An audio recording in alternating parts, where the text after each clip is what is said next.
One of the things that I try to avoid when sitting down to watch a show for review is hype. Granted, unless you live in a man-made cave in your parents' basement, it's usually pretty easy to actually tell which particular shows of any given season are the most popular. It's worse for me as a person on social media because I have people constantly asking me my thoughts on particular shows that happen to be airing any given season. And I do get nervous when I sit down to watch these shows because I know that they're not gonna live up to the hype. It's rare that a show ever does, so I prefer to prepare for the worst, but then be hopefully surprised if anything and everything turns out well. Sometimes, though, I end up watching these shows and seriously questioning why they became so popular in the first place. There are some elements that are true to all, if not most of them. Solid animation, good designs, and music. But I always find there's this decisive lack of solid characters and stories to get truly excited about. There may be a brilliant setting to start the story off with. After that, everything just kind of falls flat. Which brings us to today. Ladies, gentlemen, and others, my name is Arcada, and welcome to Glass Reflection. We are looking at Akame ga Kill, a 2014 anime by Studio White Fox that takes place in a fantasy universe with pseudo-Super Sentai characters who attempt to stick it to the man. Let's jam. Welcome to Fantasy Universe 427 or something, a country whose name I cannot recall, so it's obviously not that important, ruled over by a truly gluttonous and evil minister who brainwashes the young emperor and keeps the populace in check with fear and violence. This setting takes cues from various other fantasy settings, at times feeling like it belongs very much in pre-industrial times, but with a splash of modern magic. The story goes that thousands of years ago, a previous emperor, knowing that he was going to die, ordered the creation of devices referred to as imperial arms, so that his legacy would live on after death. Each of these devices have a variety of magical and heavily supernatural powers, most in the form of weapons, with several used for other means.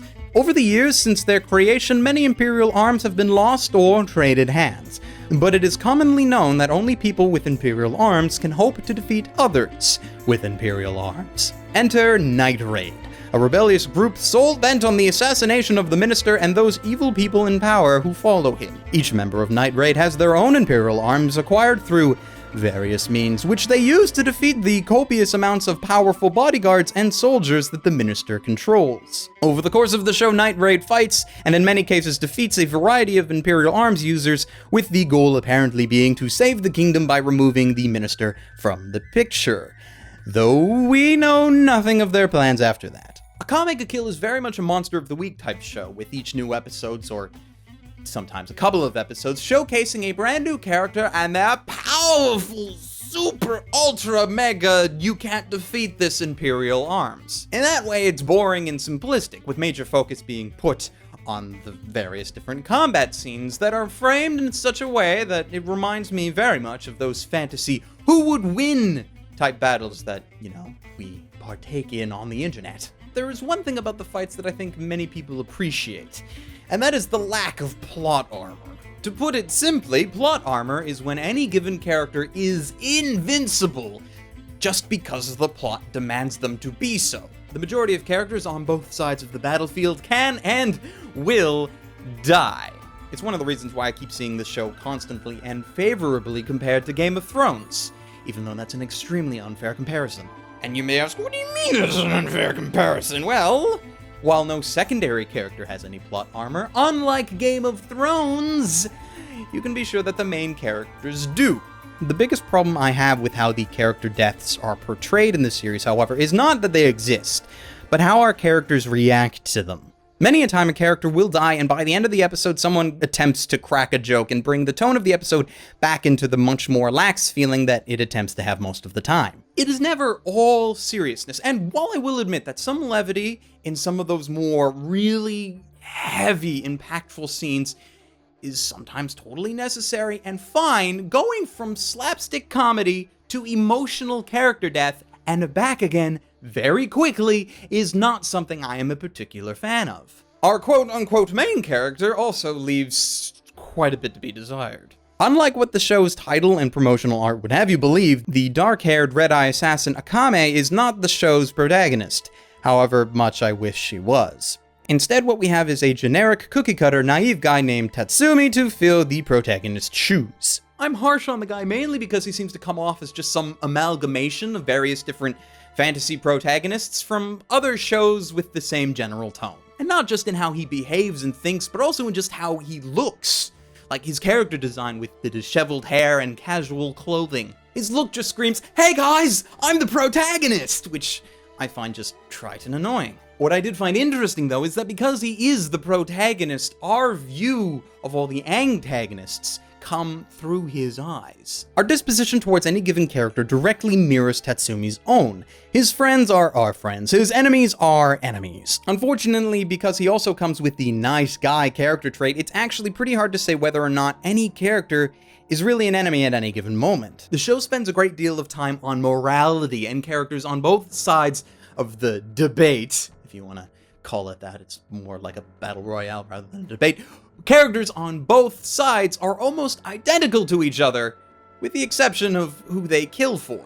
Even Night Raid's direct opponents, the kingdom's specialized team of warriors known as the Jaegers, are almost virtually identical to Night Raid themselves, but just so happen to be following orders from the corrupt minister and lead villain Tits McFrost Queen. And that kind of leads into what I feel to be this show's lesson. Morality is really the only boundary between good and evil. Like, you could say that the Jaegers are the show's villains, as they spend the majority of the time in the role of antagonist. But with only two exceptions, the majority of the Jaeger members are just generally good people, or at the very least as good as some of the Night Raid members. The two exceptions, of course, being the aforementioned Ice Queen Esdeath, who just has no sense of morality whatsoever when it comes to killing people, and the character of Seiyu Ubiquitous, who's just a crazy bitch. The other major thing to the show's credit is how it handles its action. Because of the variety of characters and weapons, you can't fall back on a standard fighting style for all characters. Not everyone uses just a sword, so the character animations have to be varied in a very extreme way, and Akame ga Kill delivers on that brilliantly. Even going into the majority of these shows' battles knowing that somebody is going to die, the question remains of how they're going to die. No two deaths are the same, and I truly have to give credit to whoever was responsible for laying out all of these scenes in very unique and interesting ways. Also, double credit to the animators for the sheer amount of varied gore. The show does not play nice in this regard. When you have people die, and they make sure that you know someone is dead. So dead that they are not coming back. In the sound department, I can't speak for an English dub because A, there isn't one, and B, there is no true confirmation from the show's North American licensor, Sentai Filmworks, that there will ever be one. I can say, however, that this show doesn't need it. The story is not complex enough to the point where I would say you would truly benefit from having the dialogue spoken in your native language. Now, to be fair, I also say no dub because it's very rare that I've actually ever found a Sentai dub to be better than its Japanese counterpart. That's just me, though. For sound, though, I will say that the soundtrack is both a good and a bad thing. The good thing is that on its own, the music sounds goddamn amazing. One track specifically, Le Chant de Roma, is particularly superb, and became one of those songs that I had to track down after hearing it for the first time in an episode. Bad thing is that this amazing song is almost used as kind of the main theme for the show, which normally would be fine, except that the show rarely keeps to a serious atmosphere for long, which makes this music jarring at those times. A real shame, to be sure. That's the biggest thing with this series, I feel. It doesn't want to stick with a serious tone, even though the progression of the plot totally called for it. It adds levity where it is not wanted, and I don't feel that the show went as dark as it could have. Multiple times while watching this show, I had thought I had guessed what horrible thing would be happening in an upcoming episode, with the mindset that things always go from bad to worse. Oh, there's an Imperial Arms user that can reanimate dead corpses and have them fight for them. This must mean that in the future they're gonna reanimate the corpse of one of the previously dead characters and have them fight against our protagonists, and there's gonna be like this moral dilemma of, oh no, I don't want to fight my friend, but then they're forced to. That'd be amazing, but it never happened. On the other hand, I know that the series could have very easily fallen into the trap of getting a little too serious and started to involve things like sexual assault, as I know quite a few character backstories out of what we were shown could have easily gone in that direction. And in that case, I am very thankful that they did not, but I guess what I just really wanted was a bit more balance with the tone. That and an ending that didn't feel like a cop-out. The final number of episodes felt rather rushed, and the duels between characters that I thought were gonna happen never came to pass. The fights that did happen, at times I felt were miscast, and at the end of it all, I just had this feeling of, well, now what? It would have done well with a proper epilogue, and I'm not sure if we didn't get one because they didn't have the source material to make a proper one, or if they just truly thought that this was a good way to end the series.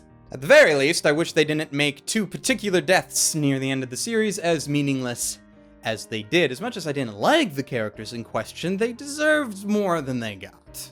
And so, with all that in mind, I present Akame ga Kill with the recommendation to stream it rather than buy. It's perfect entertainment fodder for those looking for a good action fix, even if the plot and characters are lacking. It's a weird show where at times I found the show's quote-unquote villains to be more relatable than the heroes, even when most of the characters are dying left and right. While it wasn't truly satisfying, it should have enough to tide you over. At the time of this video, Akame ga Kill has been licensed in North America by Sentai Filmworks, with a home video release forthcoming.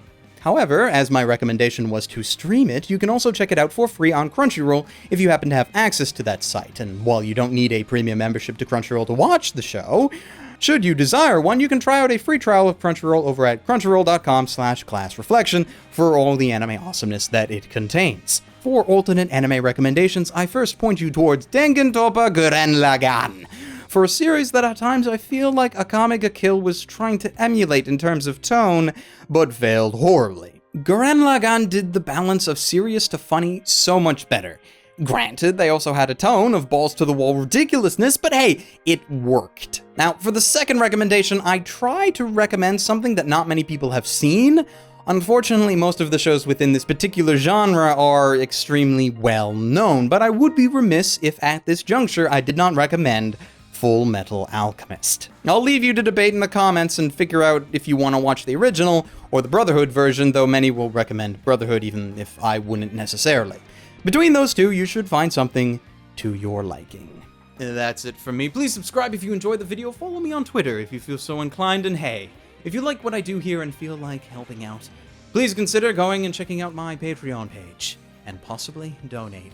Very special thanks to Alex Vespucci, Tyler Morris, Ryan McAndy, War James, Champion, and Walter Kelly for donating already. You guys are extremely awesome.